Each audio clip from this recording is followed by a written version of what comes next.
Hey guys, welcome back to another video. It's Elijah here, and today I'm going to be doing a glove review on my new Wilson A2000. It's a great glove. It's the pedroia fit, and it's awesome. I've had it for about a week, and it's getting pretty broken in. As you can see, it's squeezable, and yeah, you can throw a ball to it and it stays in there and it doesn't pop out like most gloves do when you usually do get them. I used a couple different methods on breaking this glove in, and today I'm pretty much going to be showing you what I did to break the glove in and just a little review on the glove and how I like it and what I would rate it on a scale of 1 to 10. So let's get right into it.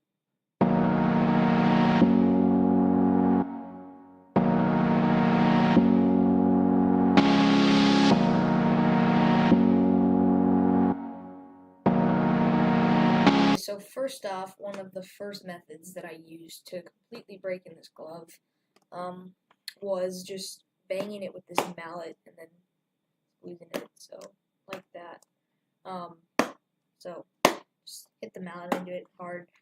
I bought this from Dick's Sporting Goods along with the glove, also, which was super convenient.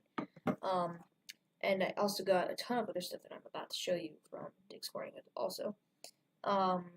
So this, for one thing, this glove, since it's the pedroia fit, it's much smaller because Dustin Pedroia has very small hands, and I'm only 10 years old, so I have smaller hands also.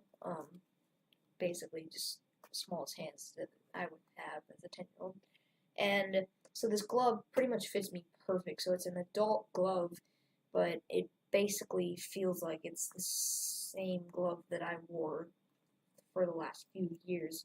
It's just a little bit bigger in the fingers holes here, but they're very small compared to what it would be for a not pedroia fit adult glove that's this size, which this is an 11.25. So it's awesome. It's a great glove. Yeah, pretty sure this is 11.25. It might be 11.5.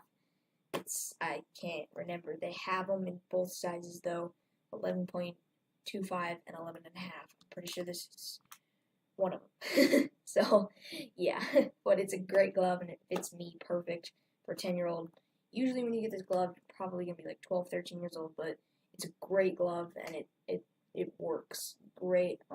One of the things that in this glove, it has a much smaller pocket, because a lot of Major League players use this glove and they have quick transition, so the ball could hit here and it could start to already be falling out and they could already have the ball transitioned ready to throw. Well, at this age, I mean, it's not something that is very fast for us, like for kids my age, so that's why this glove is a little harder sometimes to catch with. But it's still a great glove, and pretty much I would rate this pretty high. I'll talk about that in a second, though. So, one of the other things, so after banging it with this hammer, if you don't have one of these, or if you don't have a Dick's Sporting Goods in your area, you can just use one of, like, just a mallet from your garage or whatever, something in your toolbox. Anything that's heavy that you can bang stuff with. But it has to be about this size. You can't just use a small little hammer, because the point of doing this is to, like, throwing a ball into it, because if you're playing catch with somebody and they throw the ball with a brand new glove, it's most likely it's just going to pop out. So that's why you need to do this with your glove. And when you're doing this, you don't want to just hit it and not close your glove. You want to hit it and close your glove. Like that. So, yeah, just a quick tip there. But these are probably the better way to do it with these ones because it's in the shape of a ball in the end. So I would try to get one of these. But again, if you can't, then just use like a hammer. And then another thing that you can do is just throw the ball into your glove. Just throw it hard into your glove. Like that. And with the new glove, sometimes, usually it'll just pop out. So that's why you need to work on squeezing your glove so that it can squeeze right into that. Of course, it fell out. So that it can squeeze right into your glove. So, yeah. So, just throw it in your glove tons of times during the day if you have free time when you get home from school or whatever. Just spend 10 minutes or so just throwing the ball into your glove and working on squeezing it. Another thing that you don't want to do is you don't want to let anybody else wear your glove. So like if you have like a dad or friend or something and they grab your glove, you don't want to let them put it on because it'll start to shape to their hand. If they have it on for just even an hour, and it'll start to shape to their hand. And that's what you don't want because everybody's hand is different. So if you put your glove on and you hand it to your friend, he puts the glove on for like an hour, you put it back on, it's going to feel different because he had just put his hand in it, and if his hand is bigger or smaller, it's going to change how the glove feels. So you don't want to do that. You want to make sure that it's fit to your hand so that you can play better and feel better with it. Another thing that you really don't want to do with gloves like A2000 and A2Ks is you really don't want to oil it. So I have this here and I also have this here, and you just want to take whatever you want to kind of just oil it just a tiny bit. You don't want to oil it like you do with some other gloves. And I know what a lot of you believe is that oil helps breaking your glove. It doesn't. You don't really want to use oil with these types of gloves. With expensive gloves like A2000 and A2Ks, it will weigh them. It will weigh them a lot more. In fact, that's what oil does to gloves. It weighs them more.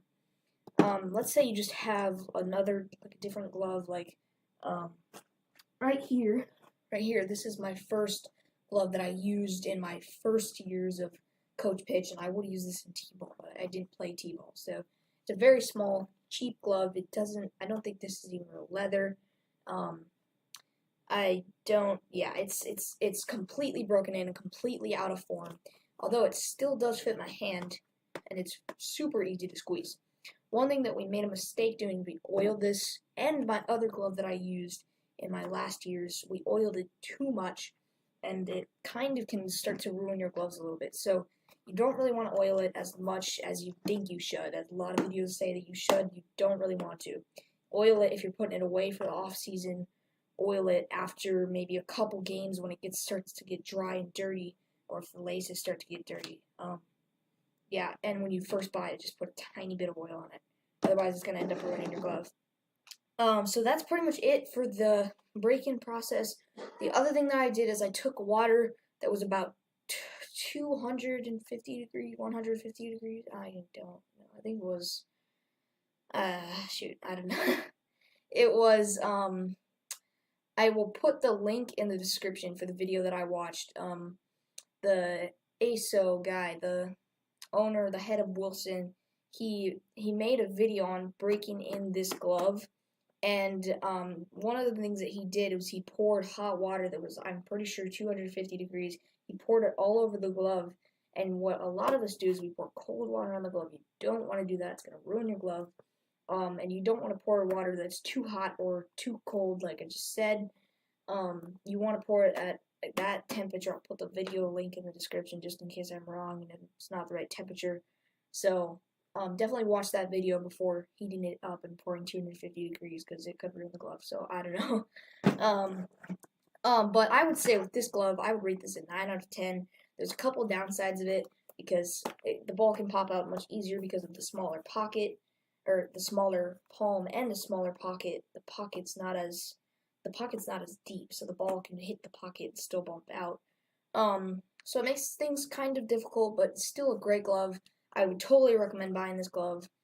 But yeah, so that'll pretty much do it for the video. Thank you so much for watching. If you're new to the channel, subscribe, like this video, comment, and subscribe to my other channel. It's called Eli Coin Nation, link in the description. And subscribe to my dad's channel, that's also linked in the description. Thank you so much for watching, and I will see you next time on Elijah Baseball.